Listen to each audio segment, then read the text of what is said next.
จึงตรัสว่าโอ้โอเวลาปานชะนี้เอ่ยจะมิดึกดื่นจวนจะสิ้นคืนค่อนรุ่งไปเสียแล้วหรือกระไรไม่รู้เลยพระพายรำเพยพัดมารีเรื่อยอยู่เฉยชิวองค์แม่นี้ให้อ่อนหิว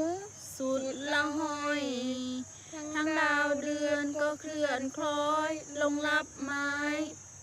สุดที่แม่จะติดตามเจ้าไปในยามนี้ฝูงลิงข้างบางชะนีที่นอนหลับ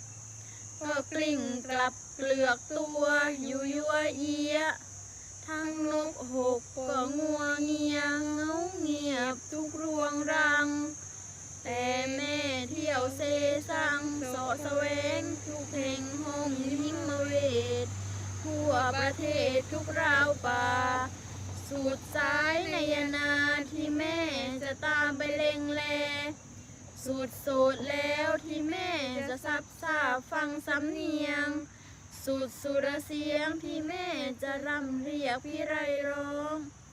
สุดฝีเท้าที่แม่จะเยื่องย่องยกย่างลงเหยียบดิน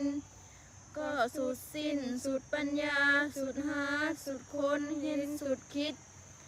จะได้ผ่านพบประสบรอยพระลูกน้อยแต่สักนิดไม่มีเลยจึงตรัสว่าเจ้าดวงมนทาทองทั้งคู่ของแม่เอ๋ย